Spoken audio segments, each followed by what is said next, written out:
Olá, tudo bem? Que bom mais uma vez nós podemos estar juntos para mais um estudo da Palavra de Deus, mais uma reflexão.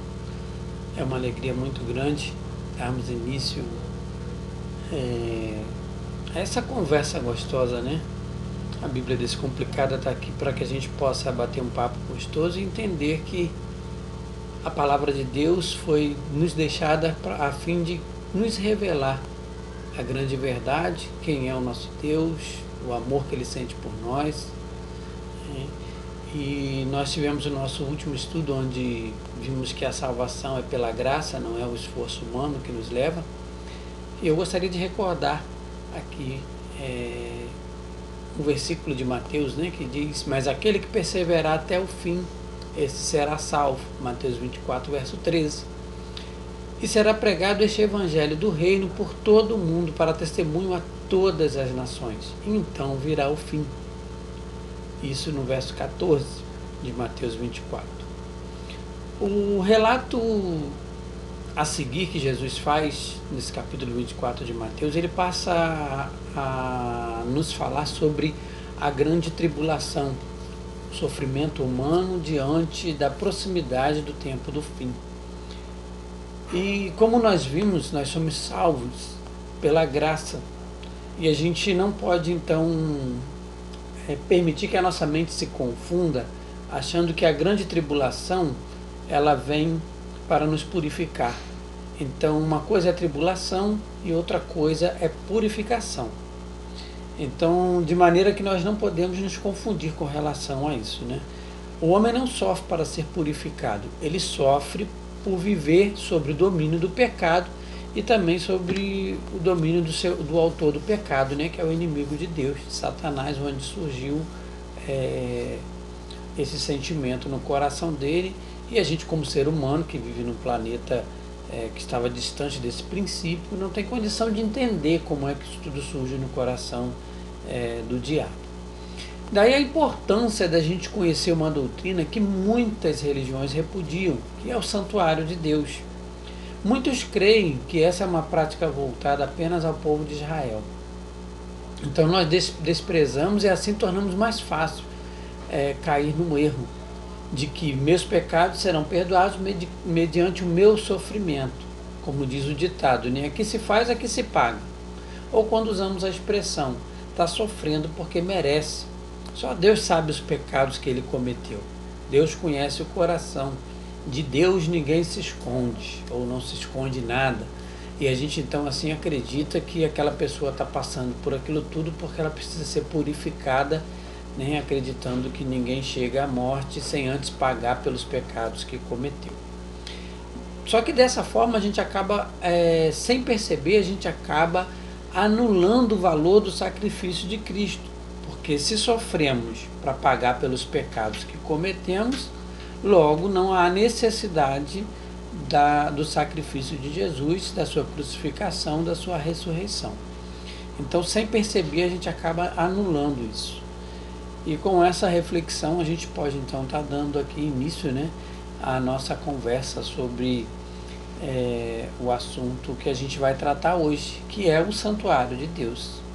Vamos pedir a Deus e invocar a presença do Santo Espírito a fim de que a gente possa estar recebendo orientação dos céus, né, para que não entendamos do nosso jeito, mas do jeito que Deus espera que a gente aprenda.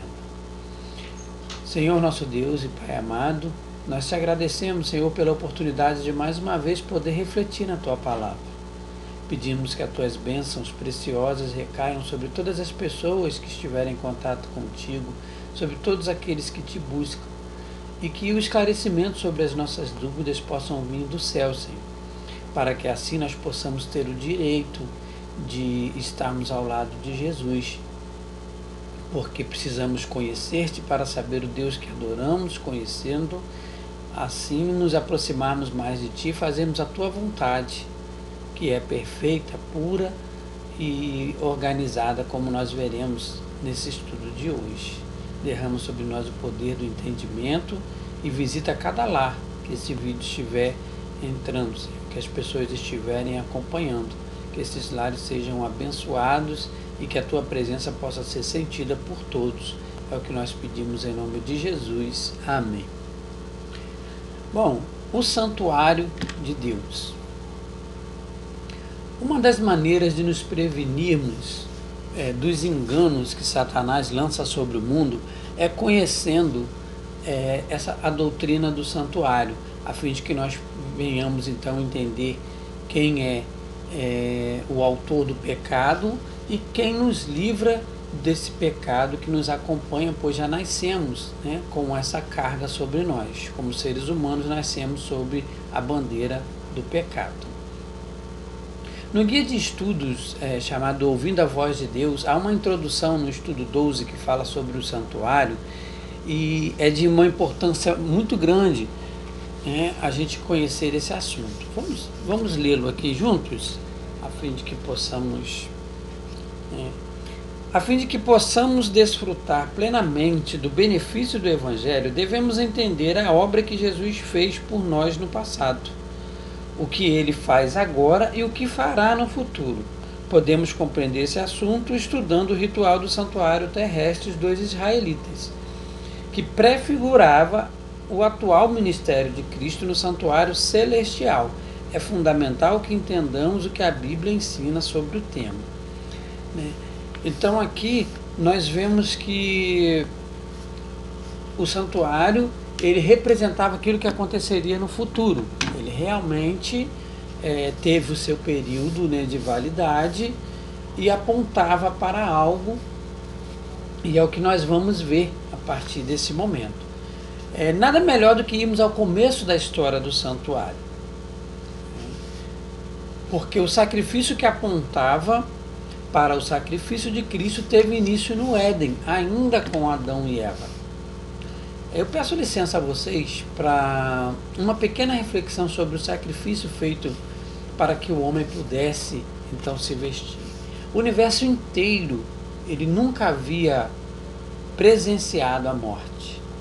Imagine toda a criação de Deus, todo o universo, os seres que não cederam à tentação de Satanás. Então agora, após o pecado do homem, o homem precisa de roupas, E não era simplesmente a questão da vestimenta, mas a necessidade do sacrifício de um inocente, a fim de que o homem então agora pudesse se vestir, se cobrir, porque a glória de Deus já não estava mais sobre eles. Então imagine a visão de todos os seres ao tomar Deus um cordeiro, tirar-lhe a vida a fim de vestir o homem. Neste momento revela-se a verdadeira consequência do pecado, ou seja, a desobediência. Um inocente tomaria o lugar do pecador. O processo de restauração do universo seria longo e doloroso, e o que teve início no santuário precisaria terminar no santuário. Então o pecado de Satanás ele tem início no céu, no santuário. É no santuário de Deus que Satanás se rebela contra ele. E ali também precisaria terminar, que é a obra que Jesus vem então realizando desde da sua entrega, da entrega da sua vida, a fim de que o homem pudesse ter a sua santidade então restaurada, voltar a ter a plenitude que tinha. Voltando ao santuário, o estudo completo do santuário é algo muito extenso. Por isso eu quero deixar claro que esse estudo é apenas uma forma de despertar o seu interesse, e com a ajuda do Espírito Santo entendermos a grandiosidade e a importância de compreender o assunto. No livro de Êxodo, capítulo 25, verso 8 e 40, Deus diz o seguinte a Moisés: "E farão um santuário para mim, e eu habitarei no meio deles. Façam tudo conforme eu lhe mostrar, conforme o modelo do tabernáculo e de cada utensílio." Então, Êxodo 25, verso 8 e 9. Veja que Deus é bem específico, dando uma ordem a Moisés de que deveria ser feito conforme ele iria mandar, inclusive prestar atenção no detalhe de cada utensílio. Em Êxodo 25, lá no verso 40, diz ainda o seguinte: "Tenha o cuidado de fazê-lo segundo o modelo que lhe foi mostrado no monte." Então foi mostrado a Moisés o modelo do santuário enquanto Moisés estava no Monte Sinai. Por isso que esse estudo ele é muito grande, porque ele abrange uma extensão, é algo assim que coloca o homem e o povo de Deus novamente na linha, fazendo com que o homem venha a entender aquilo que começou a ser dito lá no princípio. O relacionamento de Adão e Eva com Deus após o pecado era algo muito próximo, assim como os descendentes, né? A proximidade com Deus era muito grande. Nós vemos também na situação de Abel, né, a oferta de Abel e de Caim, nós vemos que Deus estava ali presente com os dois, aprovou a oferta de um, reprovou a oferta do outro. Então era algo muito próximo, né? O Jardim do Éden ainda se encontrava nas proximidades, apesar de estar fechados, que eram os anjos que estavam ali fechando o portão, mas era possível ter esse entendimento de Deus. E quando é que Moisés recebe a visão, então, para fazer o santuário? Para que ter o santuário se Deus poderia estar ali, Ele mesmo presente, né? Santuário é a casa de Deus, concorda comigo? Então o povo de Deus ele se afastou tanto, né? Antes do período de Moisés nós temos o dilúvio, o homem foi se afastando tanto de Deus que no tempo de Noé, somente Noé estava fiel a Deus e a humanidade então é dizimada pelo dilúvio. E sobra apenas uma família de Noé, seus familiares. E tudo recomeça e mais uma vez o homem começa a se afastar de Deus. Nós chegamos a Abraão, Isaque e Jacó, os filhos de Jacó, né, os filhos de Israel, e as suas tribos, e chegamos a José no Egito. Após a ida do povo de Israel para o Egito, os costumes egípcios passaram a fazer parte do povo dos costumes do povo de Deus também. Foram 400 anos de convivência com o Egito, né? E quando o povo de Israel sai para retornar a Canaã, que foi a terra prometida a Abraão, já não tinha aquele relacionamento com Deus, já estava distante, tanto que Moisés começa então a escrever a Bíblia. Isso é algo muito interessante, por isso que o estudo do santuário é muito grande. Então, ao mesmo tempo que Moisés começa o relato histórico a fim de que nós hoje tenhamos a palavra de Deus conosco, havia necessidade da presença de Deus junto ao povo de Deus durante a jornada, uma jornada que deveria ser curta e por causa da rebeldia do povo acabou sendo longa. Tanto que Moisés fica um bom tempo no Monte Sinai, quando desce o povo está adorando um bezerro de ouro, né? Porque eles precisavam de um Deus próximo, né? Mas o santuário não foi feito simplesmente por causa do homem, e sim porque ele apontava para o Salvador. E era a casa de Deus junto ao povo de Deus enquanto caminhasse pelo deserto. Também uma maneira de Deus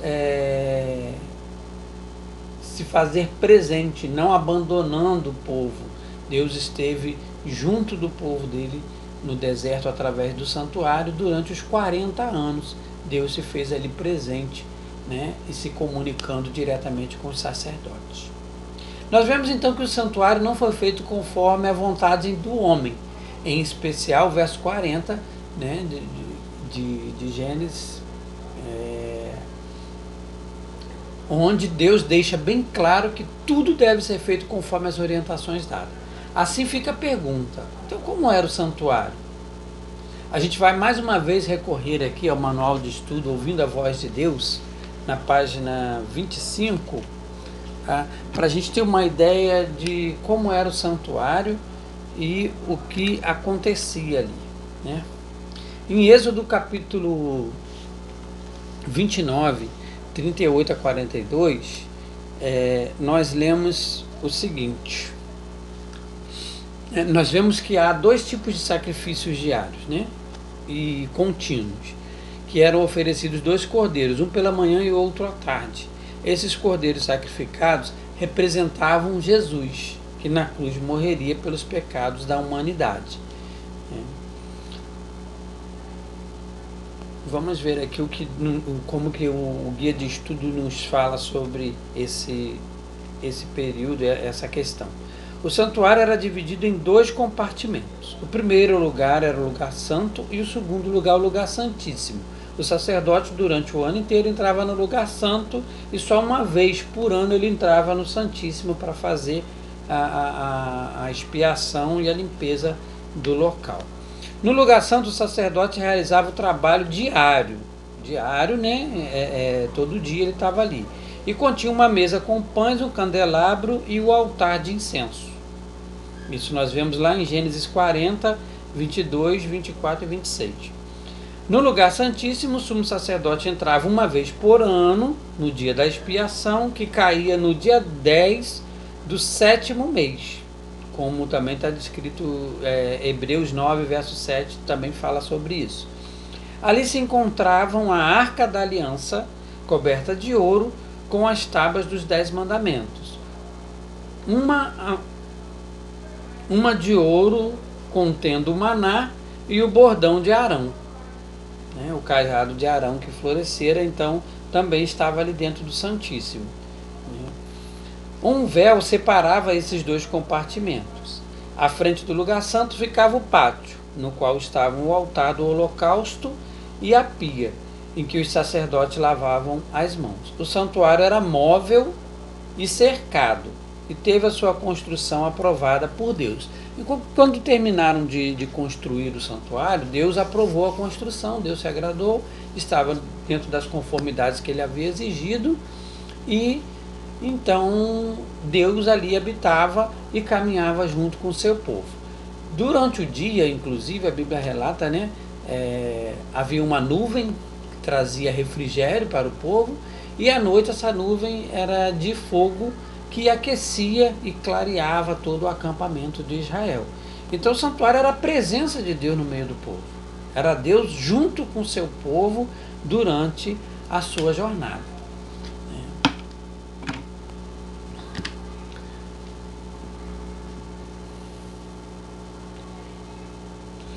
O 10º dia do 7º mês é o dia da expiação. Então façam uma reunião sagrada, humilhem-se e apresentem-se ao Senhor uma oferta preparada no fogo. Não realizem trabalho algum nesse dia, porque é o dia da expiação, quando se faz propiciação por vocês perante o Senhor, o Deus de vocês. Quem não se humilhar nesse dia será eliminado do seu povo. Eu destruirei do meio do seu povo todo aquele que realizar algum trabalho nesse dia. Vocês não realizarão trabalho algum. Este é um decreto perpétuo para as suas gerações, onde quer que vocês morem. Levíticos 23, verso 27 a 31. No dia da expiação, então, o povo deveria estar concentrado e em silêncio e ficar em oração. Era o dia que o sacerdote entrava no lugar santíssimo. E se o sacerdote estivesse cometendo alguma infração ou vivendo fora das conformidades do papel do sacerdote, ele não sairia vivo também do Santíssimo. Ele não conseguiria sair dali vivo. Então era um dia muito especial e que as pessoas deveriam estar também preocupadas com a vida do sacerdote, daquele que entrava ali para fazer o papel de representante naquele momento, naquele dia escolhido por Deus. Tudo aqui foi feito de acordo com a vontade de Deus. Nada que diz respeito ao santuário é de orientação humana, é de vontade humana. Tudo tinha que ser de acordo com o que Deus tinha planejado, porque o santuário era e é hoje no céu a casa de Deus, a morada de Deus. Eu acredito que desde o início você esteja pensando então, mas o véu do santuário não se rasgou em duas partes? Então tudo isso não ficou no passado? E eu digo para você, exatamente. Com a morte de Cristo, o santuário terrestre perdeu a sua função, pois a sombra, que era a morte do Cordeiro, todo aquele ritual, deu lugar à realidade. Agora Cristo morto e ressurreto nos representa diante do Pai, tornando realidade tudo aquilo para onde o santuário apontava.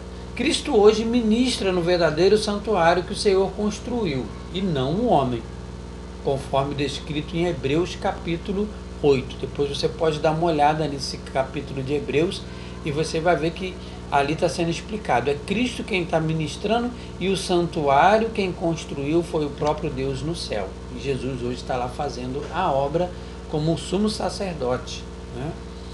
Nos representando. E também faz o papel de juiz, julgando toda a humanidade. E onde está escrito que há um santuário no céu? Essa pergunta é boa, né?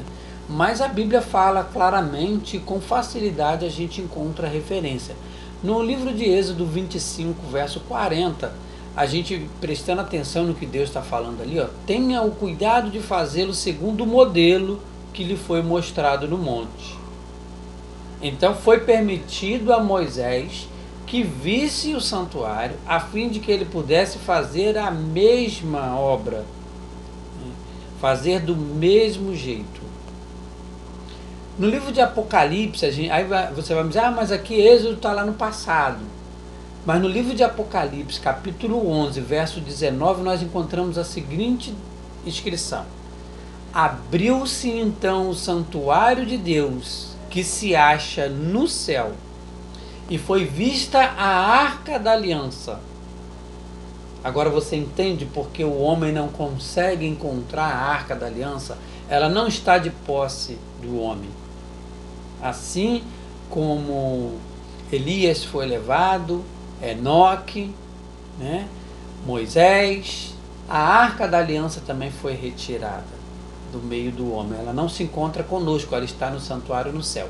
Vamos lá então voltar ao início porque eu interrompi, né? Abriu-se então o santuário de Deus que se acha no céu e foi vista a arca da aliança. A exemplo do que ocorria no santuário terrestre, Jesus está hoje realizando em nosso favor duas atividades no santuário celestial. Tudo aquilo que aconteceu no santuário terrestre hoje acontece no céu e é Jesus quem está ministrando. A intercessão, conforme descrito em 1 Timóteo 2, verso 5, onde diz: portanto, há um só Deus e um só mediador entre Deus e os homens, que é Jesus Cristo. E no primeiro Evangelho de João, também capítulo 2, 1 João 2, verso 1, nós encontramos as palavras de Jesus, do próprio Jesus, né? Onde ele nos dá aqui. Quer dizer, aliás, é João falando, né? E dando a esperança em Cristo, mas também são palavras do próprio Cristo, porque ele replica aquilo que Jesus nos diz, né? Filhinhos meus, estas coisas vos escrevo para que não pequeis. Então as advertências que a Bíblia nos deixa, elas são deixadas para que a gente evite o pecado. Todavia, se nós cairmos nas garras do pecado, nas armadilhas de Satanás, nós temos um advogado junto ao Pai, Jesus Cristo, o justo. E essa justificação de Cristo está justamente na sua ressurreição, né? Quando ele morre, e o próprio Satanás tem a esperança de que Jesus não ressuscite, mas por não haver pecado, não ser encontrado erro ou falhas em Jesus, ele tem então o direito de retornar à vida.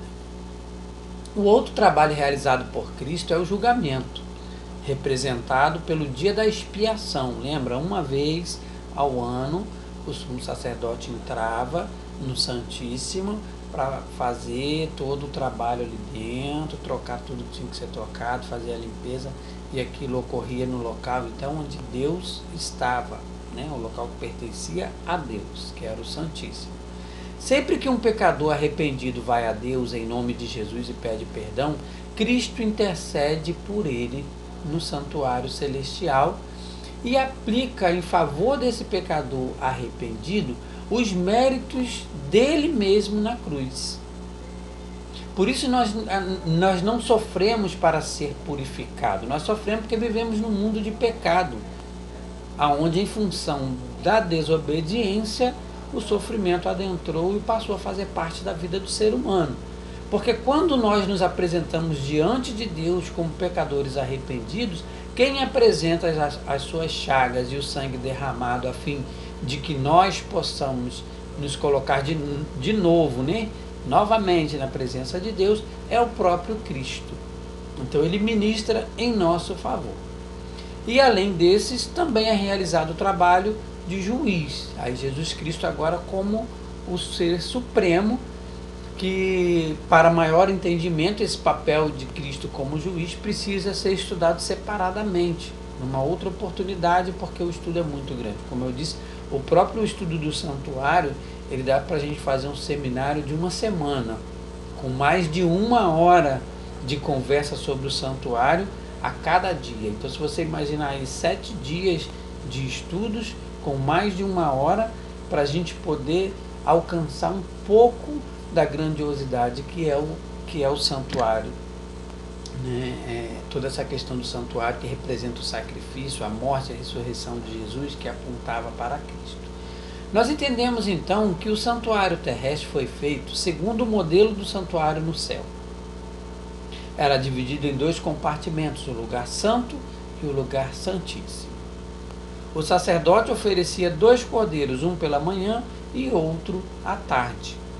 No dia da expiação era feita a remoção dos pecados. E Jesus hoje está atuando no santuário no céu, que é o verdadeiro santuário, o santuário permanente, que ainda existe, que ainda está lá. Quando o véu do santuário na terra se rasga, quer dizer que agora nós tínhamos acesso direto a Deus. Por quê? Quando Jesus morre, o véu se rasga porque está feito, né? Como Jesus disse. Está feito, está concluído, está consumado, né? É verídico. O ser divino, sem culpa, sem pecado, sendo o próprio Criador agora, está morto, passou por todas as chagas e encontrou-se com a morte. Então o véu se rasga. Por quê?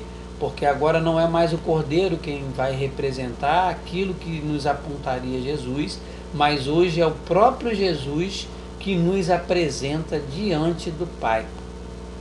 Então o véu se rasga, dizendo que não é mais necessário esse trabalho, né? E agora nós somos então apresentados a Deus pelo próprio Cristo, aquele para quem o sacrifício dos cordeiros apontava. E a grandiosidade de tudo isso, eu acho que se encontra justamente no fato de nós entendermos que o povo havia se afastado tanto de Deus que já não tinha mais proximidade, né? Um verso simples, por isso que eu digo que a Bíblia é Bíblia descomplicada.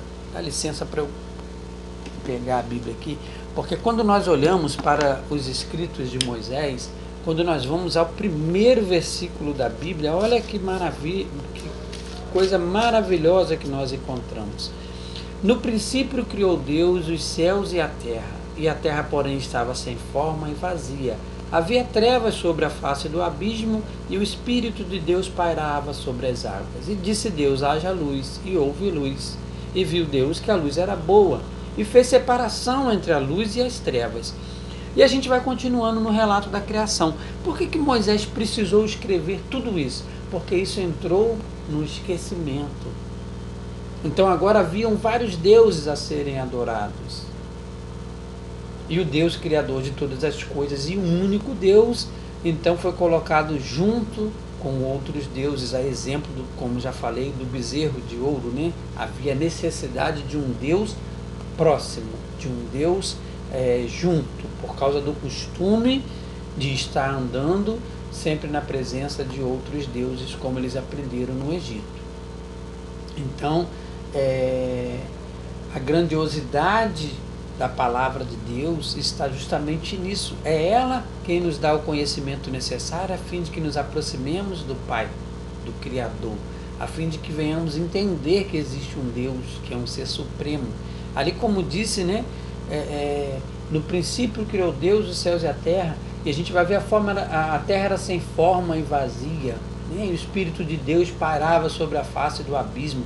Então, como pode haver outros deuses além do Criador de todas as coisas? Porque se Deus criasse outros deuses, eles seriam criaturas. Tudo aquilo que Deus cria é criatura, os anjos, os seres celestiais que a gente não conhece, o homem, né? E esse diferencial, isso tudo foi esquecido, né? O homem colocou Deus de uma forma ilegítima, de uma forma que não era verídica. E tudo isso precisou ser trazido à tona, e foi trazido à tona através do santuário. Nós vemos antes do dilúvio, os altares eram erguidos, o cordeiro era sacrificado. Caim fez a oferta que não era devida e a oferta não foi aceita por Deus. Então, tudo aquilo que diz respeito ao relacionamento com Deus, que deve ser perfeito, que deve ser da maneira como Deus quer e não da maneira como nós queremos, ele está descrito na palavra de Deus. É ela quem nos orienta e quem nos guia. E por isso nós precisamos crer na doutrina do santuário. O santuário existe, ele está no céu, a Arca da Aliança está lá, e tudo isso nos será apresentado. E lembram o que está dentro da Arca da Aliança? As tábuas dos 10 mandamentos. Eu vou encerrar aqui, porque se a gente for conversar sobre tudo aquilo que representa cada coisa no santuário e entrar em cada detalhe, nós não vamos ter tempo suficiente para tanto. Mas, como eu disse no início, o interesse nosso é despertar em você o interesse de estudar, de aprender. E se você desejar, a gente pode estar enviando um estudo para você. A gente pode estar te dando também a oportunidade. E você pode entrar em contato conosco através deste canal, deixando a sua mensagem, falando com a gente, e a gente então vai estar entrando em contato com você, encaminhando o estudo, ou te encaminhando até mesmo o telefone de onde você pode estar pedindo diretamente um estudo. Nós não estamos aqui para nos autopromovermos, nós queremos promover a palavra de Deus a fim de apressar a volta de Jesus, que está ligada à pregação do Evangelho. Então, que Deus possa nos abençoar, nos acompanhar e nos manter sempre confiantes que as suas promessas serão cumpridas. Mas, como eu sempre digo, não são promessas para este mundo. O que Deus quer é te ver na eternidade. E se for necessário que soframos aqui para estarmos com Cristo no final, que assim seja. Não é o sofrimento que nos salva, mas muitas vezes aquilo que poderia ser uma bênção pode ser, na verdade, uma maldição.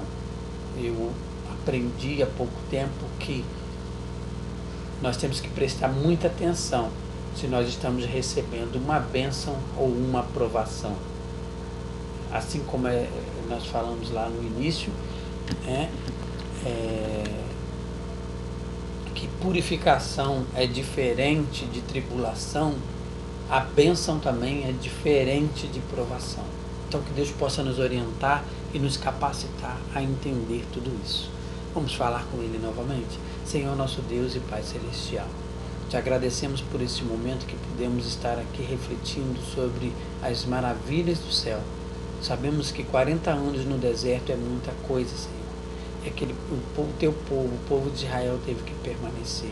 E muitas vezes a nossa vida, por todos os dias, todos os anos, parece ser um grande deserto que estamos caminhando e não conseguimos enxergar o final. Mas a vitória já nos foi garantida em Cristo Jesus, nosso Senhor. Ajuda-nos a crer que o que precisamos realmente é estar contigo no grande dia, no dia do retorno de Jesus. Que nós possamos ser ressuscitados e sermos levados pelos teus anjos, a fim de nos encontrarmos com Jesus nas nuvens dos céus. Que a tua bênção esteja sobre cada um de nós. Teu Santo Espírito seja o nosso guia e os teus poderosos anjos sejam os nossos protetores e estejam conosco sempre. Abençoe cada lar, cada casa, mais uma vez eu lhe peço, e acalenta os corações aflitos, porque a nossa esperança maior é Cristo Jesus, nosso Senhor, em nome de quem nós oramos hoje e sempre. Amém. Meu querido, minha querida, até o próximo encontro e que nós possamos estar juntos muito em breve e que Deus te acompanhe.